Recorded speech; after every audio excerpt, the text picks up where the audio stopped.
श्री हनुमान जी महाराज की जय, शंकर भगवान की जय, श्रीमद् भागवत महापुराण की जय, श्री व्यास जी महाराज की जय, सुखदेव जी महाराज की जय। नमः पार्वती पते हर हर महादेव। भाविक रसिक भक्त श्रोतागण, माता बहने, कथा की शोभा बढ़ाने वाले छोटे छोटे भाई बहन, श्रेष्ठ महाभाग यजमान परिवार, आप सभी श्रोताओं के हृदय में जो परमात्मा विराजमान है उनके लिए मेरा वंदन नमन। कल की कथा में हम सभी ने श्रवण किया कि भगवान श्री कृष्ण कुंती बुआ के पास जाते हैं और कुंती बुआ भगवान की सुंदर स्तुति करती हैं। भगवान कहते हैं, बुआ आपको क्या चाहिए? कुंती ने अद्भुत मांगा। हम भगवान से क्या मांगते? सुख। लेकिन कुंती ने भगवान से क्या मांगा? बोले दुख। विपदा संतुना सस्वद तत्र तत्र जगत गुरु भवतो दर्शनम यत् स्यात् अपुनर्भव दर्शनम। मेरे लिए तो आप विपत्ति दे दो, दुख दे दो। क्यों? दुख आते रहेंगे तो आपका स्मरण होता रहेगा। दुख आते रहेंगे तो आपका स्मरण होता रहेगा। जीवन में सुख और दुख आते रहते। श्री कृष्ण कहते हैं, किंतु बुआ आप दुख मांग क्यों रही हैं? आप दुख क्यों मांग रही हैं? दुख की कामना आप करी क्यों रही? बोले जीवन में दुख आते रहेंगे तो आपका स्मरण भी होता रहेगा। मुझे सुख नहीं चाहिए, मुझे तो दुख दे दो। श्री कृष्ण कहते हैं, पूरा जीवन दुखमय व्यतीत हो गया, फिर भी दुख मांग रही। विवाह भी नहीं हुआ तो भी बालक कर्ण का जन्म हो गया। जानते हुए अपने पुत्र को अपने से विलग करना पड़ा, नदी में बहा दिया। विवाह भी ऐसे व्यक्ति के साथ हुआ जो पीलिया रोग से ग्रसित राजा पांडु। स्थितिवश यवानी में ही वैधव्य योग, पति की मृत्यु। क्या करें? उसके बाद अपनी बहू का अपमान, पांचाली द्रौपदी का अपमान भरी सभा में। जो नहीं देखना था वो भी देख लिया। उसके पश्चात जुए में संपत्ति हार गए पांडव। भटकना पड़ा दर दर। लाक्षागृह में आग लगवा दी गई। उसके बावजूद इतना बड़ा युद्ध देख लिया, कर्ण की मृत्यु देख ली, पुत्र के पुत्र की मृत्यु देख ली, अभिमन्यु। कितनी माताएं विधवा हो गई महाभारत के युद्ध में। कितने अपने सगे संबंधी समाप्त हो गए, खत्म हो गए। क्या क्या इन आंखों ने देखा। श्री कृष्ण कहते हैं बुआ तुमने इतना जीवन में दुख देखा, शायद ही है किसी ने देखा, उसके बाद भी तुम दुख मानती हो? बोले हाँ, सुख में हम जीव भगवान को भूल जाते हैं, दुख आते रहेंगे तो आपका स्मरण भी होता रहेगा। मुझे तो दुख दे दो, सुख के माथे सिल पड़े जो हरि हृदय से जाए, बलिहारी व दुख की जो पल पल नाम रटाए। वो दुख बढ़िया है जो कम से कम आपका स्मरण तो कराता है। और मैंने तो कल भी कहा, मंदिरों से ज्यादा भजन अस्पतालों में होता है। जीवन में दुख आते हैं तो प्रभु का स्मरण होता है, पल पल परमात्मा को पुकारते। श्री कृष्ण ने आशीर्वाद दिया है, उधर से श्री कृष्ण आगे बढ़े हैं। महाभारत के एक विशेष पात्र हैं जिनका नाम है पितामह भीष्म। अजय योद्धा, कभी हारे नहीं, लेकिन मृत्यु के सामने तो हारना पड़ता है, क्या करें। रूप सौंदर्य का गुमान है, बुढ़ापे में खत्म हो जाता है। सौंदर्य कहां चला गया पता नहीं। धन का अभिमान बुढ़ापे में वो भी खत्म हो जाता है, बच्चे अपने कब्जे में कर लेते। शक्ति का अभिमान बुढ़ापे में लकड़ी लेके चलना पड़ता है। बड़े बड़े पहलवान 100-100 किलो उठा लेते थे, बुढ़ापे में खुद का वजन नहीं उठता। विशेष योद्धा है, आज तक कभी नहीं हारे, लेकिन मृत्यु के सामने तो हारना पड़ता है। कभी हुआ नत्था सिंह, वो कहता है आयु ने नत्था सिंह जब हथियार फेंक डाले, यमराज फौज लेकर करने को जंग आया, जीवन खत्म हुआ तो जीने का ढंग आया। उस वक्त मांगा जब वक्त तंग आया। गाड़ी निकल गई तो घर से चला मुसाफिर, मायूस हाथ मलता वापस विरंग आया, जीवन खत्म हुआ तो जीने का ढंग आया। मन कहता है हरि नाम को भजो, लेकिन शरीर साथ नहीं देता। मन की मशीनरी ने तब ठीक चलना सीखा, लेकिन जब बूढ़े तन के हर एक पुर्जे में जंग आया, जीवन खत्म हुआ तो जीने का ढंग आया। जब सम्मा बुझ गई तो महफिल में रंग आया, जीवन खत्म हुआ तो जीने का ढंग आया। जीवन खत्म होने लगता है, हम जीवन जीना सीख पाते, क्या करें। लास्ट समय प्रभु का स्मरण, जीवन में क्या किया है उसको छोड़ो, अंत की स्थिति क्या है, अंतिम समय तुम्हारी मन स्थिति क्या है। श्री कृष्ण का स्मरण, इतना तो करना स्वामी जब प्राण तन से निकले, श्री गंगा जी का तट हो, यमुना का बंसी वट हो। बाणों की सैया पर पड़े हुए हैं पितामह भीष्म, उनके दर्शनार्थ बड़े बड़े साधु संत ज्ञानी महर्षि योद्धा सब आ गए। पर्वतो नारदो धौम्यो भगवान बादरायण वृत्सरो भरद्वाज साशिष्यो रेणुका सुता, सब आ गए। किंतु सब पधारे, जमदग्नि और रेणुका के पुत्र यानी श्री परशुराम जी भी आ गए। साशिष्यो रेणुका सुता, शिष्यों के समय, लेकिन अभी कृष्ण नहीं आए। ये महत्व की बात। जगत को खूब देखा है, लास्ट समय भी देखोगे तो उससे कुछ निकलेगा नहीं हल। लास्ट समय बोले प्रभु का दर्शन, अखियां हरि दर्शन की प्यासी। कोई भक्त बुलाए परमात्मा ना आए, ऐसा तो नहीं होता। भगवान सामने से चले आ रहे, मधुर मुस्कान सामने से चले आ रहे, और जैसे ही सब पधारे तो सब विराजमान। पितामह भीष्म बाणों की सैया पर, भीष्म ने प्रणाम किया है, भीष्म प्रणाम करते हैं। भगवान श्री कृष्ण ने कहा कुछ बोलिए। भीष्म ने कहा क्या बोले, आप तो ऐसे अद्भुत वक्ता, क्या चर्चा करें।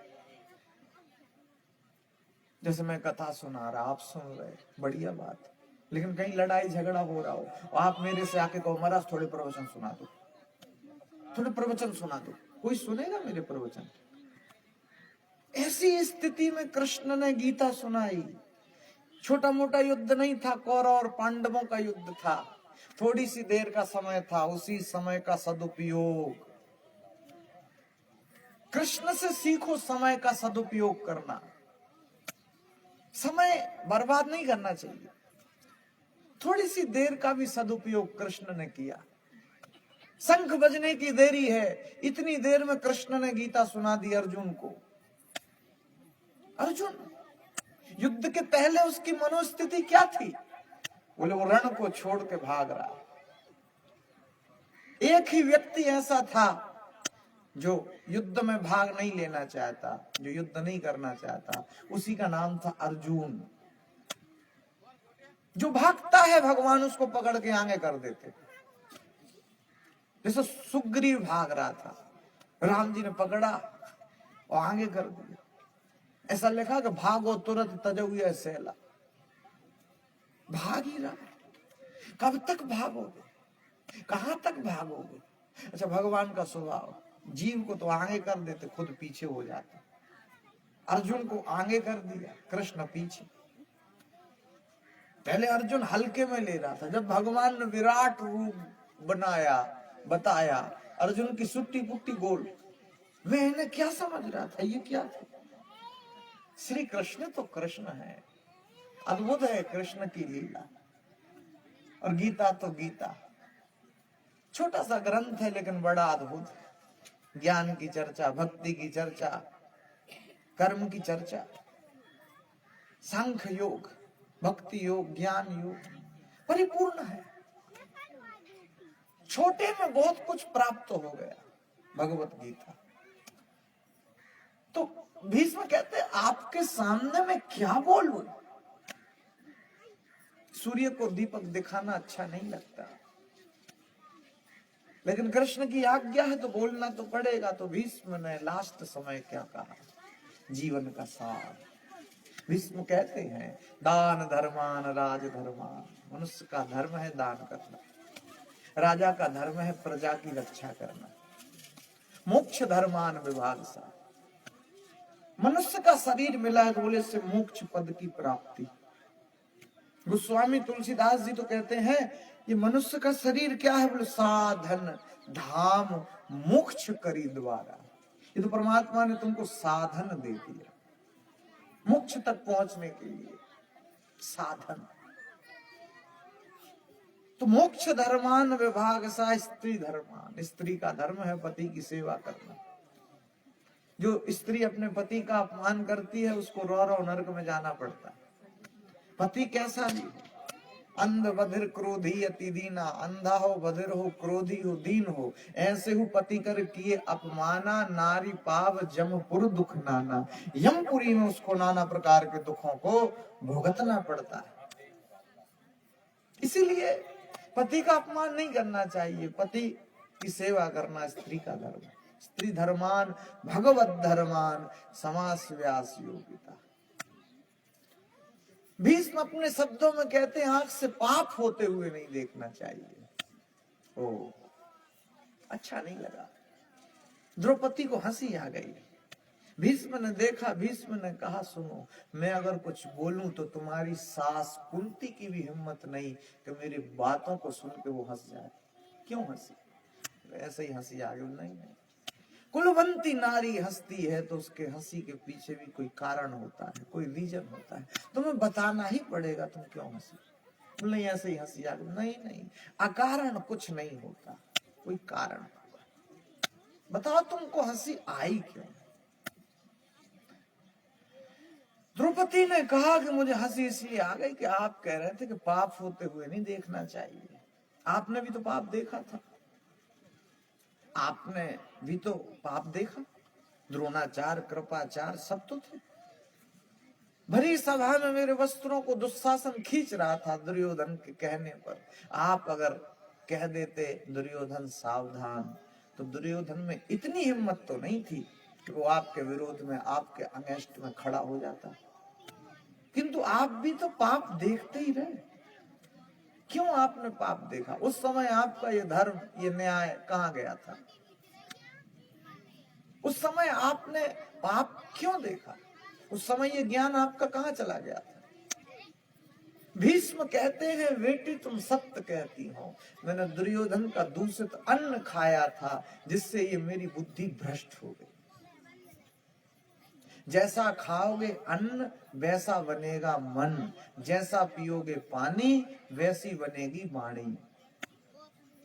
अन्न खाया, उससे रक्त बना, जो रगों में खून दौड़ता। अर्जुन ने बाण मारे, वो खून बह निकला। इसलिए मैं तुमसे कह रहा हूं, भीष्म बाणों की सैया पर शयन कर रहे। गंगा के पुत्र, लोग कहते हैं गंगा पाप धो देगी। किसको धोखा दे रहे? गंगा को, समाज को, अपने आप को, भगवान को। अगर गंगा से पाप धुल जाते तो मामला तो बहुत सरल हो जाता। हाँ, बहुत सरल हो जाता। गंगा अगर पाप धो देती तो नरक का तो काम ही खत्म हो जाता। पाप हो गए, चलो भाई गंगा नहा लो, हो गया, धुल गए, हो गया। ऐसा नहीं। गंगा तो अपने पुत्र के पापों को भी न धो पाए। भीष्म गंगा के ही तो पुत्र थे। शांतनु के साथ गंगा का विवाह हुआ था। विवाह होने लगा तो शांतनु खड़े हैं। गंगा ने कहा, मैं मेरी संतान का जो करूं वो करूं, आप बीच में नहीं कुछ बोलना, एक शर्त पे ही विवाह होगा। शांतनु ने भी सोचा, बच्चों को पालेगी पोसेगी, ज्यादा से ज्यादा क्या करेगी, पढ़ाई लिखाई, ठीक है चलो नहीं बोले। विवाह तो हुआ, लेकिन वो तो पुत्र का जन्म हुआ। गंगा ने एक बच्चे को जल में बहा दिया, दूसरे पुत्र को भी जल में बहा दिया, तीसरे पुत्र को भी जल में बहा दिया। होते जा रहा है, वो जल में बहाती जा रही। जब भीष्म का जन्म हुआ तो हाथ को पकड़ लिया, ठहरो, इसको रहने दो, इसको छोड़ दो, इसको पानी में मत बहाओ, रहने दो, रहने दो। गंगा रुष्ट हो गई और अंतर ध्यान होकर के चली गई। शांतनु अकेले बचे। शांतनु ने ही लालन पालन पोषण भीष्म का किया। भीष्म का असली नाम था देवव्रत।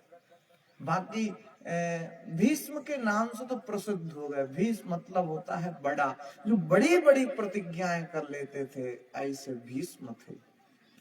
बाणों की सैया पर सोते। लास्ट समय श्री कृष्ण का दर्शन हुआ है, कृष्ण के दर्शन किए। रामचरितमानस के विशेष पात्र हैं जटायु। सीता का हरण होता, जटायु ने विरोध किया, रावण को एक पंख मारा, बेहोश हो गया। रावण खड़ा हुआ, उसने कहा पक्षी के पंख काट दो। तलवार से पक्षी के पंख काट दिए। जटायु जमीन पर पड़े, श्री राम आए, अपनी गोद में बिठाया, अपने पीताम्बर से भगवान साफ करने लगे धूल के लिए। स्मरण कराऊंगा जटायु को, लास्ट में राम की गोद मिली, लेकिन भीष्म को लास्ट में बाणों की सैया मिली। क्यों? बोले स्त्री का अपमान होते हुए भीष्म ने देखा था, इसलिए लास्ट में बाणों की सैया मिल गई। और एक स्त्री के सम्मान के लिए अपने प्राणों को त्याग दिया, प्राणों का बलिदान दे दिया, इसलिए जटायु के लिए लास्ट समय राम की गोद प्राप्त हो गई। यत्र नारी अस्ते पूज्यन्ते रमन्ते तत्र देवता। जहाँ नारी का पूजन है वहीं सारे देवी देवता निवास करते। हमारे धर्म में स्त्री के लिए बहुत सम्मान दिया गया, उसको देवी कहा गया। और आप देखिए, पहले राधे बाद में श्याम, पहले सीता फिर बाद में राम, पहले गौरी बाद में शंकर, पहले लक्ष्मी बाद में नारायण। सम्मान बहुत है, स्त्री का सम्मान बहुत है। भीष्म ने लास्ट समय श्री कृष्ण की स्तुति की। इतिमति रूप कल्पिता वितृष्णा भगवत सात्वत पुंगवे विभूमि। इतिमति, जो मेरी पुत्री है, इसका विवाह मैं आपके साथ करना चाहता हूँ। तो भीम ने कहा कि हमने तो सुना नैष्ठिक ब्रह्मचारी, और आपकी और पुत्री। अरे बोले, वो तुम्हारी बात समझ में नहीं आएगी, वो भक्त और भगवान के बीच की बात है, उसको सब समझ ही नहीं सकते। आध्यात्मिक बातचीत है। ये मति रूपी जो मेरी पुत्री है, बुद्धि रूपी मेरी पुत्री, इसका पाणी ग्रहण मैं आपके साथ करना चाहता हूँ। इति मति रूप कल्पिता वितृष्णा। तो कृष्ण ने कहा कि तुम्हारी पुत्री को मैं पसंद तो हूँ। तो भीष्म को वो प्रसंग याद आ गया। कौन सा प्रसंग है? श्री कृष्ण ने घोषणा की, एक तरफ तो मैं रहूंगा और एक तरफ तो मेरी चतुरंगिनी सेना रहेगी, और जिस तरफ मैं रहूंगा तो मैं भी अस्त्र शस्त्र को नहीं उठाऊंगा, अस्त्र शस्त्र को नहीं उठाऊंगा। भीष्म ने सुना, क्रोध में आंखें लाल लाल, गर्जना करते हुए, शेर जैसी गर्जना करते हुए भीष्म ने कहा, कृष्ण क्या समझते हैं अपने आप को? क्या कौरवों में कोई वीर नहीं है? जाओ जाकर के कह दो आज एक पांडव कम हो गया, 4 नहीं 5 नहीं, आज से 4 गिनो। अरे खलबली मच गई, न जाने किसका नंबर। आज कृष्ण को शस्त्र उठाना ही पड़ेगा, वरना एक पांडव आज खत्म। आज हरि हरि को जो शस्त्र ना गहाऊं, तो संतनु सुत न कहाऊं, लाजत है मोरी गंगा जननी। आज श्री कृष्ण को बाध्य कर दूंगा शस्त्र उठाने के लिए, उठाना पड़ेगा उन्हें शस्त्र। ओ ऐसा जब कहा, पांडव कांप रहे, न जाने किसका नंबर आ गया, न जाने कौन संसार से जाएगा। और ध्यान केंद्रित किया अर्जुन के ऊपर, और दादा भीष्म ने ऐसे ऐसे बाण चलाए, अर्जुन परास्त हो गया। जैसे तेज बारिश होती है, ऐसे बाणों की बारिश कर दी। अर्जुन घबरा रहा है, अर्जुन डर रहा है, गोविंद मेरी रक्षा करो। रथ टूट गया, रथ के पीछे अर्जुन छुपा। जो रथ टूट गया उसका पहिया श्री कृष्ण ने उठाया और गोल गोल घुमा करके भीष्म की तरफ मारने के लिए दौड़े। चक्री की तरफ पहिया घूम रहा है।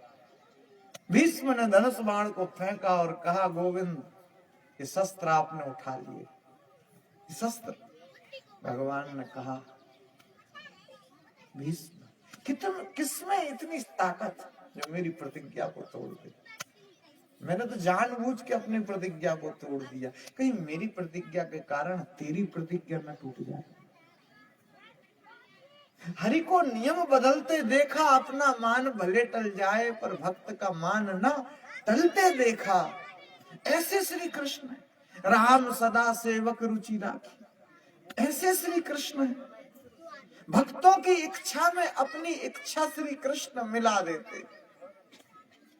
मेरी प्रतिज्ञा टूट जाती तो कोई बात नहीं, लेकिन तुम्हारी प्रतिज्ञा की मुझे चिंता थी। श्री कृष्ण कहते, इसलिए मैंने मेरी प्रतिज्ञा को तोड़ दिया, शस्त्र उठा लिया। ऐसे श्री कृष्ण की लीला। भीष्म ने लास्ट समय श्री कृष्ण का स्मरण किया। लास्ट समय हरि स्मरण हो जाए, ये बड़े महत्व की बात, बाकी नहीं हो पाता। जन्म जन्म मुनि जतन कराही, अंत राम कही आवत नहीं। लास्ट समय मुखारविंद से राम का नाम नहीं निकलता, ये तो निकल जाए तो भगवत कृपा समझो। इसी प्रकार भगवान ने भीष्म के ऊपर कृपा की है। इति मति रूप कल्पिता वितृष्णा, भगवत सात्वत पुंगवे विभूमि। भीष्म भगवान के धाम को गए। भगवान श्री कृष्ण ने कहा कि अच्छा, अब आज्ञा तो बहुत दिन हो गए, हम तुम्हारे राज्य में रहे, अब हम द्वारिका जाएंगे। अर्जुन छोड़ने के लिए जाने लगे। रास्ते में जो गांधारी थी वो मिल गई। उसने कृष्ण को रोका, जरा रुको, मुझे काम है।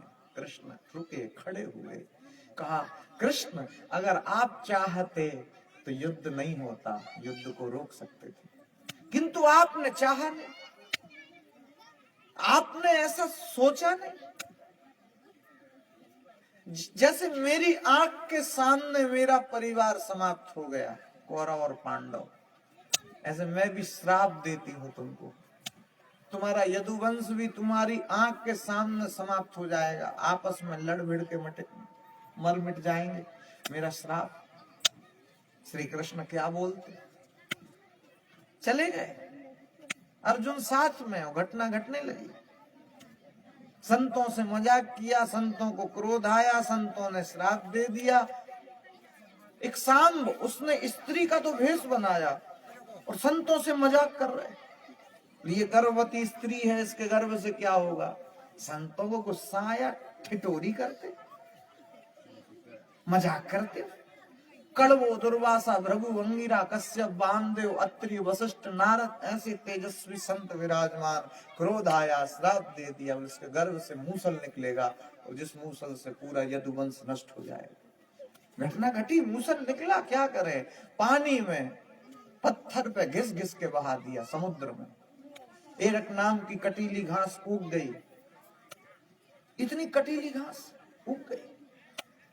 यदुवंशी गए हैं, नशे में मस्त हैं, प्रवास क्षेत्र में, और वो कटीली घास एक दूसरे ने उखाड़ी, एक दूसरे को मार दी। इस प्रकार से यदुवंश नष्ट हो गया। 4, 5, 6 बचे रह गए। सर्प का वेश बना करके बलराम जी समुद्र में चले गए। श्री कृष्ण सो रहे हैं, पैर ऊपर, मूसल को घिस रहे थे। घिसते घिसते इतना सा टुकड़ा वो घिसा नहीं जाता, उसको फेंक दिया। उसको उस टुकड़े को एक बहेलिये ने अपने बाण के आगे लगाया और कृष्ण के पैर में एक निशान था पद्म का। उसने दूर से देखा, सोचा हिरण की आंख, और जैसे कृष्ण के पैर में बाण मारा, आवाज हुई, चिल्लाए श्री कृष्ण। बहेलिया नजदीक पहुंचा, ये क्या हो गया, अपराध हो गया। भगवान ने कहा कुछ नहीं, हिसाब किताब बराबर हो गया। मैंने छुप के तुम्हें मारा था जब मैं राम था और तुम बाली थे। अभी तुम बहेलिया और मैं कृष्ण, तुमने छुप के मुझे मार दिया, हिसाब किताब बराबर। मैं बोझ लेकर के नहीं जीता। कृष्ण ने लास्ट समय उपदेश दिया उद्धव को। अर्जुन घबराते, अर्जुन एक काम करो, मेरी रानियों को लेके चले जाओ, मेरे राज्य की स्थिति ठीक नहीं है, तुम देख रहे हो। अर्जुन ने कहा गोविंद चिंता मत करो, मैं अर्जुन और ये मेरा गांडी, चिंता मत करो, मैं कुछ नहीं होने दूंगा। और अर्जुन कृष्ण की रानियों को, पटरानियों को लेकर के आ रहे थे। इतने में भीलों ने अटैक कर दिया, आक्रमण। साधारण से भीलों ने अर्जुन को युद्ध में हरा दिया। कृष्ण ने सोचा जाते जाते अर्जुन का अभिमान भी खत्म करते जाए। ना अर्जुन सोचता है कि मैं अर्जुन, ये मेरा गांडी, मैंने महाभारत का युद्ध जिता दिया, तो अर्जुन कहता ले भीलों से हार गया मैं। कुछ संतों का मानना है, बोले भील का भेष बना करके श्री कृष्ण ही आ गए। भीलन लूटी गोपिका वे अर्जुन वे मान, समय होत बलवान। समय बलशाली, समय की बात, समय होत बलवान। साधारण से भीलों से अर्जुन हार गया, परास्त हो गया। कृष्ण अपनी पटरानियों को लेकर के गए, भील के वेश में आए, ले गए। अर्जुन जब पहुंचा है बहुत उदास, मस्तक का तेज खत्म हो गया। युधिष्ठिर ने पूछा मस्तक का तेज खत्म हो गया अर्जुन, क्या हुआ? तुमने किसी ब्राह्मण का अपमान तो नहीं कर दिया? बोले बिल्कुल नहीं। किसी गाय की तुमसे हत्या तो नहीं हो गई? बोले बिल्कुल नहीं। किसी पर स्त्री से तुमने संबंध तो नहीं बनाया? बोले बिल्कुल नहीं। बोले तुम्हारे मस्तक से तेज क्यों खत्म हो गया? अर्जुन कहते हैं श्री कृष्ण हमको छोड़ करके संसार से चले गए। वंचितो हम महाराज हरिणा बंधु रूपणा, ये नमे पहतम तेजो देव विस्मापनम महत। श्री कृष्ण हमको छोड़ के चले गए। जमीन पर छाती को पकड़ करके युधिष्ठिर गिर गए, अश्रु बह रहे हैं। श्री कृष्ण के बगैर जीवन को कैसे जिएंगे? कृष्ण का सुमरन करते, अश्रु बह रहे। पांडवों ने डिसाइड किया अब तो हमारा मन भी इस राज्य में नहीं लगता, क्या करें? उसी क्षण आगमन हुआ है विदुर का। विदुर जो है महाभारत के एक विशेष पात्र। धर्म, न्याय, नीति अगर सीखना है तो विदुर से सीखो। विदुर, कुछ नौकर, कुछ सर्वेंट इतने अच्छे होते हैं कि जिनके बल पर पूरा बिजनेस चल जाता है, पूरी दुकान चल जाती, पूरा व्यापार चल जाता, पूरी फैक्ट्री चल जाती। उन्हीं में से एक है विदुर। वरना राजा तो अंधा था, धृतराष्ट्र। अंधा व्यक्ति तो खुद नहीं चल सकता, तो राज्य को क्या चलाएगा? लेकिन फिर भी आप देखो, पूरे राज्य को अगर किसी ने संभाल के रखा था तो उन्हीं का नाम था विदुर। विदुर एक व्यक्ति ऐसा था जिसने आवाज उठाई थी दुर्योधन के विरोध में। जब द्रौपदी का चीर हरण हो रहा था तो महामंत्री विदुर खड़े हो गए थे। राजन, इसको राज्य से बाहर निकाल दो वरना तुम्हारा राज्य सुरक्षित नहीं बचेगा। हंस करके दुर्योधन कहता है, खाते हमारा है, भला पांडवों का चाहते। ऐसे लोग इस्तीफा अपने जेब में ही रखते। दे ही दिया इस्तीफा, मुझे रहना ही नहीं है तुम्हारे यहाँ, खत्म करो। ऐसे भी तो, यानी विदुर जी ने वो मंत्री पद त्याग दिया। श्री कृष्ण समझाने को गए, पांडवों को उनका आधा राज्य दे दो, नहीं दे सकते। 5 गांव ही दे दो, सुई की नोक के बराबर भी भूमि नहीं देंगे बिना युद्ध के। 56 प्रकार के भोजन बनाए आप तो वो खाओ, मस्त रहो। श्री कृष्ण कह रहे हैं बात मान नहीं रहा, खाने पीने में मुझे प्रसन्न करना चाहता है। श्री कृष्ण ने कहा मेरा तो निमंत्रण है। बोला अरे इस नगरी में तुम्हारा निमंत्रण किसके यहाँ? भीड़ में नजर पहुंच गई विदुर के ऊपर। भगवान ने कहा विदुर जी के यहाँ। विदुर जी भीड़ में ही खड़े। विदुर जी ने कहा मैंने इन्हें कब बुलाया, मैंने इन्हें कब इनवाइट किया? ऐसा ना हो कि ये पहुंच ही जाए। इनका नाम टेढ़ा है, काम भी टेढ़ा ही है। इतने में विदुर जी जल्दी थोड़ा माखन मिश्री खरीदने के लिए चल पड़े। माखन मिश्री खरीद, इतने में तो कृष्ण पहुंच ही गए। काकी दरवाजा खोलो, और विदुर रानी ने दरवाजा खोले। अरे गोविंद, आप अचानक से? जिसके आने की कोई तिथि नहीं है बोले वही अतिथि है। अकस्मात अकारण से एकदम से कोई आ जाए, बिना बताए, बिना समाचार दिए, वही तो बोले अतिथि है। अतिथि सत्कार। गोविंद क्या खाओगे? भगवान का भूख लगी बहुत तेज, जो भी हो वो ले आओ। तो जल्दी अंदर गई और वो केले तोड़ करके लेकर के आई। और भाव की दशा देखो, केले तो छील छील करके फेंक रही और छिलके कृष्ण को दे रही, और कृष्ण भी छिलके ही खा रहा। तो गजब। विदुर जी आए, देख रहे बड़े भाव से, ये मामला क्या है? छिलके खा रहे, ये खिला रहे, केले फेंक रहे। ये भाव की दशा ऐसे ही होती है। कृष्ण छिलके ही में पसंद। विदुर जी ने कहा बावली हो गई है क्या, पागल हो गई है क्या? कृष्ण को क्या खिला रही? केले, केले तो फेंक रही, छिलके खिला रही। गोविंद आपको तो कुछ कहना था। बोले काकी हम क्या कहते, तुम खिला रही मैं खा रहा। अब की बात छील करके केला दिया, छिलका फेंका। श्री कृष्ण कहते हैं काकी जो स्वाद छिलके में था वो स्वाद केले में है ही कौन। ये भाव की दशा है। विदुरानी के यहाँ जाकर के श्री कृष्ण ने केले नहीं, केले के छिलके खा लिए। सबरी के यहाँ भगवान ने जूठे बेर खा लिए। सुदामा के यहाँ भगवान ने चावल खा लिए। कर्माबाई के यहाँ भगवान ने खिचड़ा खा लिए। भाव की दशा। कौन कहता है भगवान खाते नहीं, मीरा की तरह तुम खिलाते नहीं। ये भाव। श्री कृष्ण लीला पुरुषोत्तम। ऐसे श्री विदुर जी महाराज जिनका जीवन बड़ा अद्भुत, श्रेष्ठ है भक्तों में विदुर। और विदुर नीति बड़ी प्रसिद्ध है, जैसे चाणक्य नीति ऐसे विदुर नीति। विदुर का अपमान बहुत हुआ। जीवन में अपमान आवश्यक है, अगर प्रोग्रेस करनी है तो, आगे बढ़ना है तो अपमान आवश्यक है। बहुत से लोगों का संसार में बहुत अपमान हुआ और उन्होंने इतिहास रच दिया। अष्टावक्र, बड़ी सभा में लोग हंस रहे थे, अपमान हो रहा था, और अष्टावक्र के जैसा कोई ज्ञानी नहीं। जब चरण से प्रहार किया राजा धनानंद ने, चाणक्य की चोटी खुल गई, जमीन पर चाणक्य गिरा।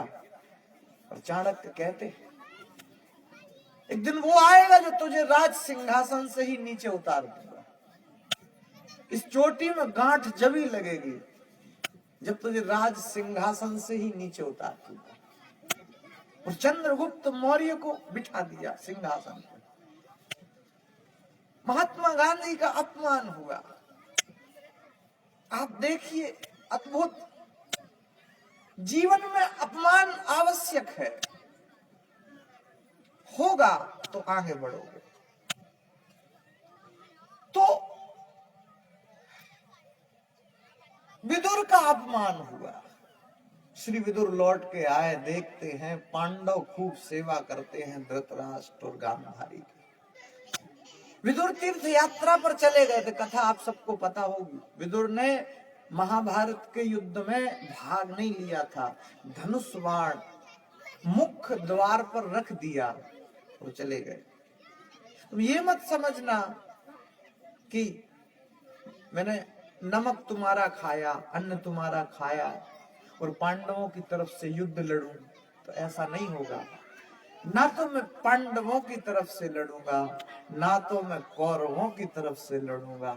धनुष बाण को राज द्वार पर रख करके विदुर तीर्थ यात्रा के लिए चले गए। तुम लड़ो, ये बुद्धिमानी। परिवार की लड़ाई के बीच में जो व्यक्ति आया वो बुरा हो जाता है, परिवार एक हो जाता है। सीधा सा सूत्र। पति पत्नी लड़ रहे हैं, लड़ने दो, उनके बीच में तुमको नहीं आना। ना अच्छी कहो ना बुरी कहो, क्योंकि वो भविष्य में एक हो जाएंगे, तुम बुरे हो जाओगे। सूत्र है, कथा से कुछ सीखो। दो पाटन के बीच में सावत बचा न कोई, कबीर कहते। इसलिए पारिवारिक लड़ाई झगड़े के बीच में हमें इंटरफेयर नहीं करना चाहिए, हमें अपने विचार प्रस्तुत नहीं करने चाहिए, क्योंकि भविष्य ऐसा आएगा कि वो एक हो जाएंगे और तुम बुरे हो जाओगे। पति पत्नी एक होंगे और तुम बुरे होगे, होता है ऐसा। इसलिए विदुर वो तीर्थ यात्रा के लिए निकल गए और यात्रा खत्म करके आए हैं तो महाभारत का युद्ध समाप्त हो गया। धृतराष्ट्र और गांधारी ही बचे, 100 पुत्र कौरवों के मारे गए। धृतराष्ट्र और गांधारी की खूब खूब सेवा करते हैं पांडव। एक दिन शब्दों की ठोकर लगा दी। कहा, तुमने इन पांडवों के साथ क्या किया? और ये पांडव बेचारे तुम्हारी कितनी सेवा करते, तुमने इन पांडवों के साथ कितना गलत व्यवहार किया। तुम्हें याद होगा, मैं होता तो एक क्षण के लिए भी इस राज्य में नहीं रुकता। ओ, शब्द की ठोकर खतरनाक होती। गोली चूक जाती है, बोली नहीं चूकती। महाभारत के मूल में शब्द है। द्रौपदी ने इतना कहा, अंधों के अंधे होते। कथा सबको पता होगी। पांडवों ने एक महल बनवाया था। महल की खासियत ये थी, जहां पानी भरा रहता था वहां जमीन दिखाई देती थी, और जहां जमीन होती थी वहां पानी नजर आता था। तो इस दृष्टि में दुर्योधन गिर गया। घूमने के लिए महल आया था, उसने सोचा पानी भरा है, लेकिन जमीन थी, वो गिर गया। ऐसे कांच लगे थे, बड़ी कलाकृति से महल बना। वो दुर्योधन गिर गया और ताली बजा कर द्रौपदी हंसी और उसने कहा, अंधों के अंधे ही होते। ये महाभारत का बीज अंकुरित हो गया। जीवन में शब्द साधारण नहीं है। तुम क्या बोल रहे हो, इसका क्या परिणाम होगा। हम बोलना तो सीख जाते हैं, लेकिन बोलना कैसे है, कहाँ क्या बोलना है, ये जिंदगी भर नहीं सीख पाते। शब्द साधारण नहीं होते, शब्द कठिन होते। शब्दों का इस्तेमाल व्यक्ति को सोच समझ करके ही करना चाहिए।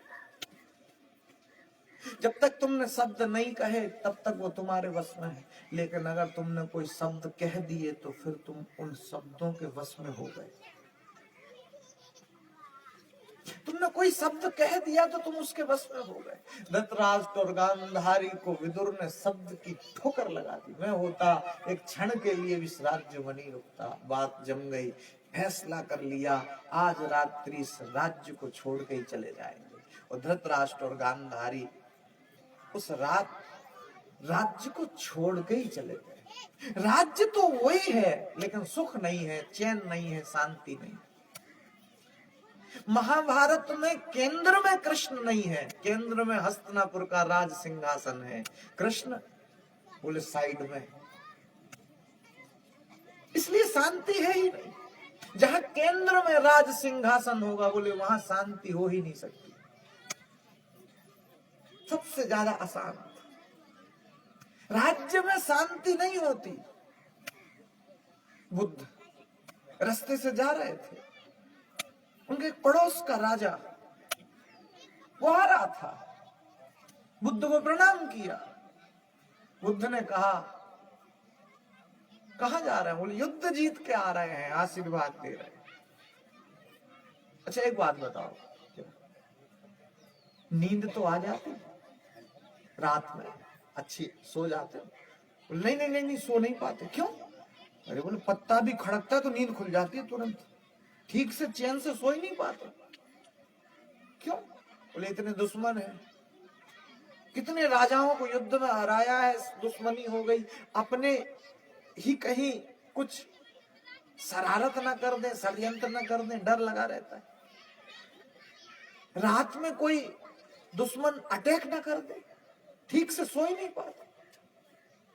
यानी इतना बड़ा संपन्न राज्य है, समृद्धशाली हो, अधिक अधिक धन है, इतना नाम है, वैभव है, उसके बाद भी तुम रात में सो नहीं पा रहे। हाँ अच्छा, भोजन तो ठीक ठीक कर लेते।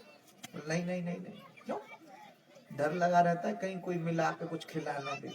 तो जिसने भोजन बनाया पहले उसको खिलाते, फिर एक पक्षी को खिलाते, 1 घंटे 1.5 घंटे 2 घंटे रुकते, उसके बाद हम खाते। अच्छा, यानी पक्षियों का जूठा खाना पड़ता है। क्या करें, डर लगा रहता है कहीं कोई कुछ मिला करके खिला ना दे। ये समस्या जीवन में बहुत है, लेकिन सुख चैन नहीं है। इसलिए तुम देखो, राज्य से बहुत सारे राजाओं ने वैराग्य लिया, घटना घटी और घटेगी। तो पांडव ने डिसाइड किया कि हम भी इस राज्य को छोड़ करके जाएंगे। उसी क्षण एक सूचना मिली, तेजस्वी बालक परीक्षित का जन्म हो गया। पुत्रा ने सुंदर से पुत्र को जन्म दे दिया। धीरे धीरे बड़े होने लगे, ठीक से बड़े भी नहीं हुए, उम्र भी नहीं हुई, लेकिन छोटी सी उम्र में ही अपने पुत्र को राज सिंहासन पर बिठा दिया। कुछ महत्वपूर्ण बातें समझा दी। आंख से पाप होते हुए नहीं देखना, शरण में शत्रु भी आ जाए तो उसको क्षमा दान दे देना। और वो सब चले गए, सब चले गए स्वर्गारोहण की तरफ। पांडव स्वर्गारोहण की तरफ गए। शास्त्र कहता है लाड प्रेम बच्चे को करो 5 वर्ष तक, लालयेत 5 वर्षाणी, 10 वर्ष तक बच्चे को डांट फटकार लगाओ। लालयेत 5 वर्षाणी 10 वर्षाणी ताड़येत, प्राप्ते तू 16 वर्षे, जैसे 16 वर्ष में पुत्र प्रवेश करे, पुत्र मित्र समाचरित, बोले पुत्र के साथ मित्रवत व्यवहार करो तो जीवन में सफल रहोगे। अब शुरू में तो तुम बच्चों पे ध्यान देते नहीं, अब बड़ा हो गया फिर उसको अपने हिसाब से चलाना चाह रहे, चलेगा? नहीं चलता। जैसे कोई पेड़ है, पौधा है, तो पौधा है तो अगर टेढ़ा हो रहा है तो सीधा कर दो, लेकिन अब तुमने शुरू में ध्यान नहीं दिया, वो बड़ा हो गया, टेढ़ा ही हो गया, अब तुम उसे सीधा करो तो होगा? टूट जाएगा। वो सीधा नहीं होगा। ये समझदारी वाली बात। पहले शुरू से बच्चों के ऊपर ध्यान दो, तब बात कुछ बनेगी। जीवन में बड़े महापुरुष, बड़े बुजुर्ग तो चले जाते, जाना पड़ता है, मृत्यु लोग इसका नाम, लेकिन उनके जो शब्द होते हैं वो जीवन में बहुत काम आते हैं। लोग कहते हैं मेरे बाबा ऐसा कहते थे, मेरे दादा ऐसा बोलते थे, वो तो गए, लेकिन उनके शब्द जीवन में बहुत काम आ रहे हैं। जीवन में शब्द ही काम आते। पांडव स्वर्गारोहण की तरफ चले गए, एक क्षण का नरक तो युधिष्ठिर ने भी देखा। जीवन भर सत्य बोला, लेकिन एक जगह असत्य बोल गए, सशरीर स्वर्ग पहुंचे। ऐसी घटना घटी। यहाँ श्री परीक्षित राज सिंहासन पर विराजमान है। छोटी सी उम्र में बहुत सारा भार जब बच्चे के ऊपर आएगा तो वो समझदार बनेगा। बच्चों को रिस्पॉन्सिबिलिटी दो, जवाबदारी सौंपो, वरना ऐसे ही घूमेंगे वो। कोई जवाबदारी अगर तुम बच्चे को नहीं सौंपोगे ना तो वो घूमते ही रहेंगे, कुछ नहीं करेंगे। उसके ऊपर कुछ जवाबदारी सौंपो, शर्त लगाओ मुझे इतना इतना काम चाहिए, चाहे तुम खेलो कूदो या काम ही करते रहो, मुझे इतना चाहिए। चाहे 1 घंटे में कर दो, चाहे 1 दिन में कर दो, चाहे 10 दिन में कर दो। ऐसे ही बच्चे के ऊपर जवाबदारी छोड़नी आवश्यक है, समझदार बने। जिस पौधे की परवरिश धूप में होती है वो स्ट्रांग होता है, मजबूत होता है। जिस पौधे की परवरिश छांव में होती है वो बोले कमजोर होता है। शहर का बच्चा बहुत कमजोर है, गांव का बच्चा मजबूत है, स्ट्रांग। तो अमरूद ही अमरूद खा ले, उसे सर्दी अर्दी नहीं होती। और गांव का एक अमरूद खाए भी उसको सर्दी हो जाती।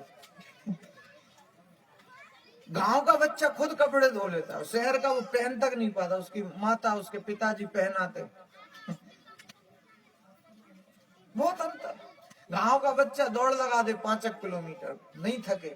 शहर का बच्चा चलते ही चलते गिर जाए, कमजोर। क्यों? जरूरत से ज्यादा केयर अगर तुम बच्चों की करोगे तो बोले उसका विकास रुक जाएगा। इसलिए उसको आत्मनिर्भर बनने दो, सेल्फ डिपेंड। कुछ जिम्मेवारियां बच्चों के ऊपर छोड़ो, तब वो समझदार बनेंगे। छोटी सी उम्र में बड़ा भार आ जाता है तो समझदारी अपने आप आ जाती है। तो श्री परीक्षित जी महाराज राज सिंहासन पर विराजमान हुए, कृष्ण भक्त हैं, हरि नाम को गाते रहते। हम बड़ी देर से बैठे, आइए थोड़ा सा अपन घूम के आते श्रीधाम वृंदावन।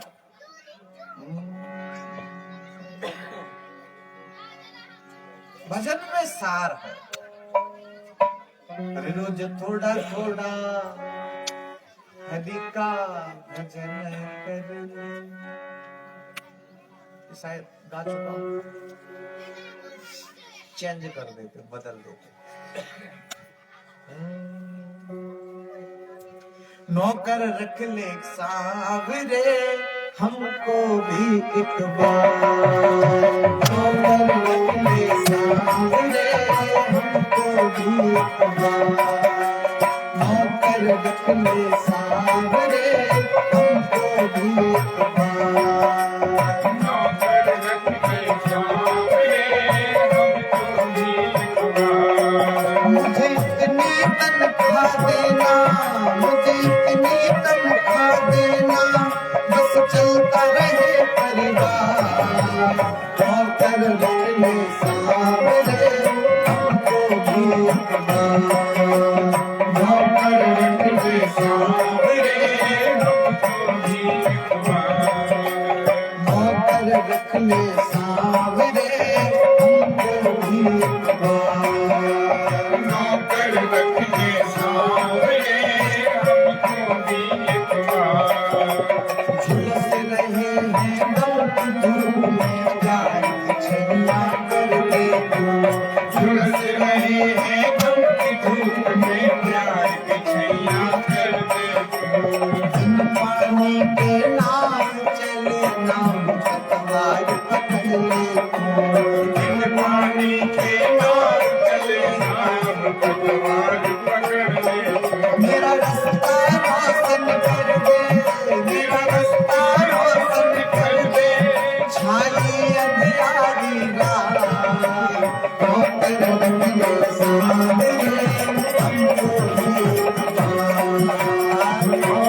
परीक्षित जी महाराज राज सिंहासन पर विराजमान है और बड़े अच्छे तरीके से राज्य के लिए संभालते हैं।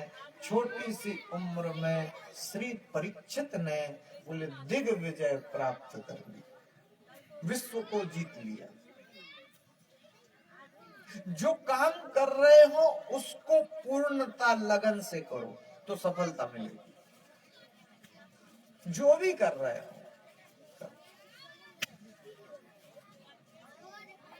शुरू में श्री परीक्षित जी महाराज धनुष बाण लेकर के एक दिन विचरण करते जंगल में। राजा का धर्म प्रजा की रक्षा करना। कोई फैशनेबल तरीके से अगर शिकार खेलता है तो निश्चित तौर पे पाप करता है। राजा अपने धर्म का निर्वाह करता। शेर प्रजा को ना मार दे, उसके पूर्व राजा शेर को मार देता।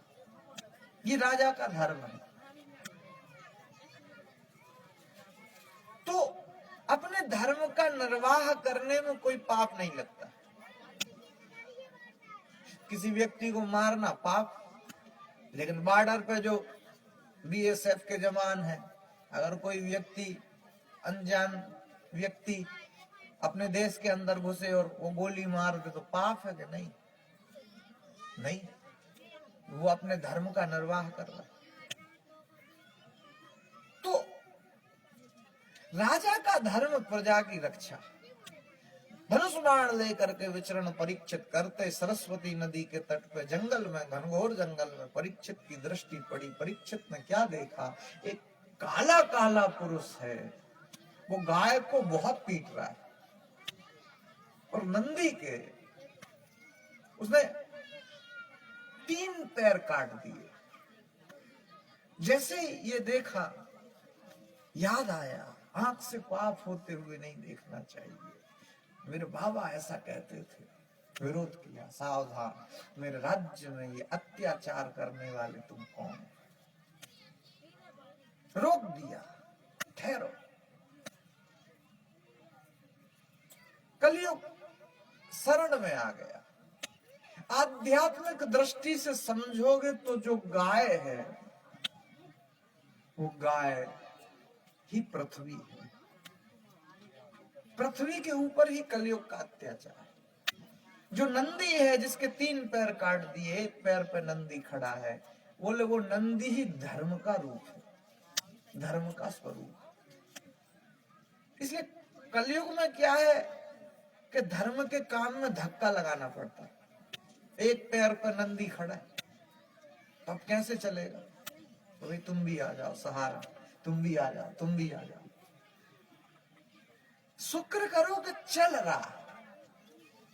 धर्म पूर्णता विलुप्त नहीं होता, हाँ घटता बढ़ता जरूर रहता, घटता रहता है, बढ़ता रहता है। किसी युग में ज्यादा बढ़ जाता, किसी युग में कम हो जाता। जब जब होए धर्म की हानि, बाढ़ ही असुर अधम अभिमान, तब तब भगवान आ जाते धर्म की रक्षा करने के लिए। धर्म संस्थापनार्थाय संभवामि युगे युगे। तो सत्य, तप, दया और दान, ये 4 पैर। तो 3 तो कलयुग ने काट दिए, 1 पैर पे ही धर्म नंदी खड़ा है। परीक्षित ने कहा मेरे राज्य में ये धृष्टता, ये गलती करने वाले तुम कौन? मुझसे लड़ने को तैयार हो जाओ। कलयुग शरण में आ गए। शरण में शत्रु भी आ जाए तो उसको क्षमा दान दे देना चाहिए, छोड़ दिया जाओ। कलयुग ने कहा महाराज मेरा तो समय आ गया, मैं तो अब रहूंगा। बोले समय कैसे आ गया? बोले आप खुद समझदार, बुद्धिमान, धर्म के ज्ञाता। सतयुग आता है, उसके बाद त्रेता युग आता है कि नहीं आता? उसके बाद द्वापर युग आता है कि नहीं आता? उसके बाद कलयुग आता है कि नहीं आता? तो अब मैं कलयुगी तो हूं, तो मेरा तो समय आ गया, तो मैं कहां चला जाऊं? मैं तो रहूंगा। परीक्षित ने कहा ये राज्य तो मेरे अंडर है, तुम उससे युद्ध कर लो, मुझे परास्त कर दो, फिर ये राज्य तुम्हारा है। कलयुग ने सोचा इनसे लड़ेंगे तो हार जाएंगे, इनसे लड़ने में फायदा नहीं, बलवान राजा है। कलयुग ने कहा हमें तो किसी तरह अपना काम निकालना है। तो कलयुग ने चालाकी कर दी। कलयुग ने कहा महाराज सुनो, अभी आप अपने हिसाब से जो स्थान मुझे दे दो, हम वहां रह लेंगे। परीक्षित जी ने कहा हम एक भी स्थान तुम्हें नहीं देंगे। कलयुग ने कहा महाराज अभी आपने मेरे दुर्गुण देखे और मेरे अंदर अच्छे गुण भी, अच्छे गुण भी। जैसे कलयुग कहता है कि यत् फलम नास्ति तपसा, जो फल सतयुग में तपस्या करने से प्राप्त नहीं होता था, त्रेता युग में जो फल यज्ञ करने से प्राप्त नहीं होता था, ना योगेन समाधि ना, द्वापर युग में जो फल समाधि लगाने से प्राप्त नहीं होता, कलयुग में वही फल हरि नाम संकीर्तन को लेने से प्राप्त हो जाता है। यत् फलम नास्ति तपसा ना योगेन समाधिना तत्फल लभते सम्यक कलौ केशव कृतनाथ। सतयुग में तपस्या श्रेष्ठ, एक से एक तपस्वी हुए सतयुग में। त्रेता युग में यज्ञ की प्रधानता, राम जी ने यज्ञ की रक्षा की। अच्छा, राम जी का जन्म भी यज्ञ से ही हुआ, पुत्र कामेष्टि यज्ञ। राम जी का विवाह भी यज्ञ से ही हुआ। धनुष यज्ञ सुनी रघुकुल नाथा और हरसी चले मुनिवर के साथ, उसको यज्ञ कहा गया। और राम जी ने यज्ञ की रक्षा खुद की। होम करन लागे मुनि झारी और आप रहे मख की रखवारी। तो यज्ञ की रक्षा भगवान राम जी ने खुद ही की और अश्वमेध यज्ञ राम जी ने की। तो आप देखो त्रेता युग में बोले यज्ञ की प्रधानता थी, द्वापर युग में बोले ज्यादा समाधि लगाते थे, और कलयुग में बोले राम राम जपो और भाव से पार हो जा। श्री तुलसीदास जी ने तो कलयुग की कहीं बुराई की नहीं। वो तो कहते कि नहीं, कलयुग समान जुग नहीं जो नर करहि विश्वास। कलयुग के जैसे तो कोई युग ही नहीं, कोई युग नहीं। इसमें तो राम नाम जपो और भाव सागर से पार हो जाओ, मतलब शॉर्टकट है, शॉर्टकट। इसलिए कलयुग में सबसे ज्यादा संख्या भक्तों की, सबसे ज्यादा भक्त तुम्हें कलयुग में मिलेंगे। मीराबाई, तुकाराम, नरसिंह मेहता, सूरदास, रहीमदास, कबीरदास, सबसे ज्यादा भक्त आपको कलयुग में मिलेंगे। इतने भक्त हुए, इतने भक्त। एक पूरा भक्त चरितांक आता है, एक भक्त माल आता है, उनमें भक्तों ही भक्तों की कथा, एक से एक भक्त हुए। बंगाल में एक भक्त हुए राका बाका। देखो, पति का नाम था राका और पत्नी का नाम था बाका, और दोनों शंकर जी के भक्त। और देखो जीविका कैसे चलती, आजीविका। लकड़ी जंगल से इकट्ठी कर लेते, काटते नहीं, वो तो जो लकड़ी गिर गई उसको इकट्ठी कर लेते और बस बाजार में बेच देते, आजीविका चलती। पार्वती जी ने एक दिन कहा शंकर जी से, वे बेचारे भक्त हैं, देखो कितना मेहनत करते हैं, कुछ कृपा करो इनके ऊपर। शंकर जी ने कहा चलो ठीक है। तो शंकर जी ने क्या किया कि बहुत सारी लकड़ियां गिरा दी और एक ढेर बना के रख दिया। तो जैसे ही राका माका पहुंचे, जैसे ही देखा, अरे लकड़ी का ढेर, यार अपन से पहले कोई आ गया और लकड़ियां इकट्ठी करके रख गया, अब इसकी लकड़ियां नहीं उठाओ तो इसका भी तो काम है। बेचारे उस दिन भूखे ही आ गए, मतलब कुछ ले आए नहीं, उस दिन भूखे ही रह गए। दूसरे दिन फिर जंगल में गए, जैसे तैसे लकड़ी इकट्ठी की। पार्वती जी ने फिर शंकर जी से कुछ तो करो। शंकर जी ने क्या किया कि सोना डाल दिया रास्ते में, पति आगे आगे आ रहा है। जैसे ही पति ने देखा राका सोना पड़ा है, उसने क्या किया कि पीछे पत्नी आ रही है, ऐसा नहीं होगा उसका मन बदल जाए। तो उसने क्या किया कि मिट्टी ली, गोबर उबर लिया, मिट्टी वगैरह, उस सोने के ऊपर डालने लग गया, छुपाने लग गया ताकि मेरी पत्नी को ये दिखाई न दे। इतनी देर में पत्नी आई गई, वो पत्नी ने देखते ही कब कर क्या रहा है, मिट्टी के ऊपर मिट्टी डाल रहा है, ये क्या कर रहा है, हमें समझ में नहीं आ रहा, तो मिट्टी के ऊपर मिट्टी डाल रहा है। राका ने तुरंत अपनी पत्नी बांका के चरणों को पकड़ लिया, देवी तुम धन्य हो। क्यों? हमें तो फिर भी दृष्टि में ये सोना नजर आ रहा है, तुम्हें तो इस सोने में भी मिट्टी दिखाई दे रही, तुम्हारे जैसी दृष्टि अद्भुत है, तुम धन्य हो देवी। तो ऐसे एक से एक भक्त हुए साहब। तो कलयुग में भक्तों की संख्या आपको बहुत मिलेगी, एक से एक भक्त। तो कलयुग ने कहा कि महाराज इतने अच्छे गुण है हमारे अंदर, सतयुग में जो फल तपस्या से नहीं मिलता, त्रेता युग में जो फल यज्ञ करने से नहीं मिलता, द्वापर युग में जो फल समाधि लगाने से प्राप्त नहीं होता, कलयुग में वही फल हरि नाम संकीर्तन से मिल जाता। यत् फलम नास्ति तपसा न योगेन समाधिना तत्फलम लभते सम्यक कलौ केशव कीर्तनात्। हरि नाम संकीर्तन से उस फल की प्राप्ति हो जाती। कलयुग शॉर्टकट, मनसा पूर्ण होए नहीं पापा, बात जमी परीक्षित ने कहा। युग तो बढ़िया है, कलयुग केवल नाम आधारा, केवल नाम को पकड़ लो तो तुम्हारा उद्धार हो जाएगा। सुमर सुमर नर उतर ही पारा, नहीं कली कर्म न भगति विवेकु, राम नाम अवलंबन देखो। कलयुग में नाम की प्रधानता है। परीक्षित खुश हो गया, परीक्षित जी ने कहा चलो अच्छा कोई बात नहीं, हम तुम्हें स्थान देने के लिए तैयार। ठीक, बताओ। कलयुग भी सोच रहा है स्थान तो दे दो, फिर तो हम कब्जा कर ही लेंगे।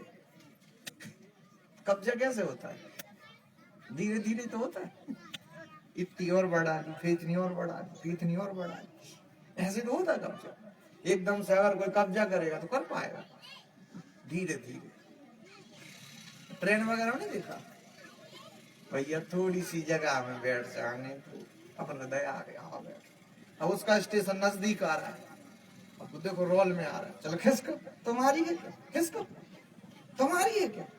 उसका मित्र, अरे आओ ये है जगह, चलो आ गए घर से, तुम्हारी है क्या, चल। एक और मित्र, अरे ये है जगह इधर, चल। इतने धक्के दिए, उसको ही नीचे बैठना पड़ा, पूरी ट्रेन की सीट नहीं की। होता है, हमने ही जगह दी, हमको नीचे बैठना पड़ा। ऐसे ही मामला चलता है, ऐसे ही, ऐसे तो होता है कब्जा। अंग्रेज आए थे, अंग्रेज तो अंग्रेज क्यों आए थे भारत में बताओ? बिजनेस करने, ईस्ट इंडिया कंपनी। तो बिजनेस बिजनेस तो एक तरफ, पूरे भारत पे ही कब्जा जमा बैठे नहीं। तो ये तो स्थितियां, तो ऐसे ही तो होता है कब्जा। कलयुग भी कह रहा कोई बात नहीं, हमें तो जो 4 स्थान दे रहे वही दे दो, हम तो उतने में ही कमाल कर दें। तो परीक्षित में प्रसन्न हो गए, कहा देखो एक तो जुए में तुम्हारा स्थान, अच्छा जुए में आज तक कोई बना नहीं, सब मिटे ही। छोटे मोटे जुआरी को पुलिस पकड़ लेती, बड़े जुआरी को नहीं पकड़ती, उन्हें तो पुलिस प्रोटेक्शन और मिलता है, सहायता। आईपीएल क्या है? जुआ है शुद्ध। तो कोई समझ रहा, कोई मान रहा? जुआ तो जुआ है। उच्च स्तरीय जुआ वाले जो होते हैं कभी नहीं पकड़े जाते। ऐसे पांडवों की जो दुर्गति हुई, वो पूरी की पूरी दुर्गति जुआ खेलने के कारण ही हुई। जुआ खेला इसलिए दुर्गति हो गई। जुआ पत्नी तक को दाव पे लगा दिया, पत्नी तक को दाव पे लगा दिया। देखो आप, खैर विनाश काले विपरीत बुद्धि। अच्छा, किसी ने कहा कि तुम्हारा स्थान मदरा, मतलब परीक्षित ने कहा कि दूसरा स्थान तुमको मदरा पान। शराब में कलयुग का स्थान होता है, मदरा में नहीं पीनी चाहिए। अच्छा किसी को समझाओ तो इतने चतुर रहते हो, तुमको ही समझा देंगे। एक डॉक्टर साहब समझाने लगे, ऐसे लिया एक गिलास शराब डाल दी, एक दो कीड़े लिए वो डाल दिए, वो मर गए। इतनी तेज होती है, देखो ये कीड़े मर गए, नहीं पीनी चाहिए। एक खड़ा हुआ, उसने कहा रोज पिएंगे। क्यों? बोले पेट के कीड़े मर जाएंगे। इन्हें नहीं समझा सकते, तुम्हें ही समझा देंगे। एक व्यक्ति ने जीवन भर शराब पी, दिल खराब हो गया, मरने लगा। वो कहता है पीते तो अंग्रेजी थे, दिल देसी दे दिए। इनकी तो बातें ही विचित्र रहती, क्या कैसी बातें कर दे। एक मस्त होके जा रहा, एकदम से पानी गिरा, सड़क गया, गिर गया, ऊपर से बिजली चमकी, खड़ा होकर कहता एक तो गिरा दिया, ऊपर से फोटो और खींच ली। तो इनकी तो बातें ही अलग होती, और क्या कैसे कैसे बातें करते। खैर ठीक है। तो ऐसे मदरा पान में कलयुग का स्थान होता है।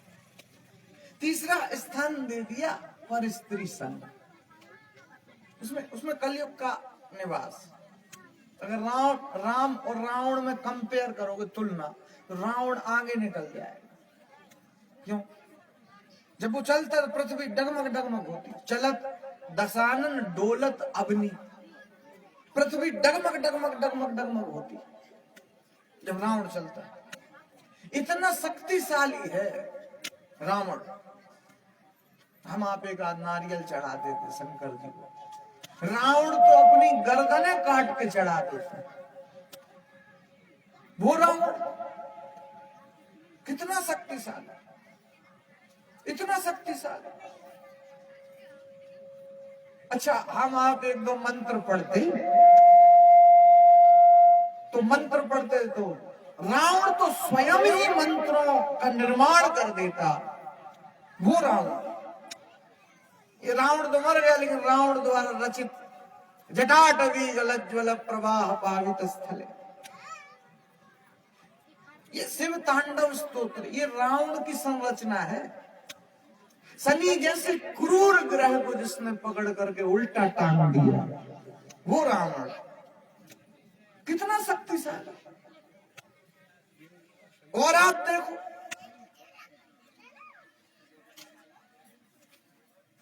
परम ज्ञानी है, बुद्धिमान, और जिसने ब्रह्मा जी से कह दिया कि तुम वेद पाठ करने के लिए आ जाया करो। कविता वली में ऐसा लिखा है, वेद पढ़े शुभ समूह समेत, पूजा वन रावण सो नितु आवे।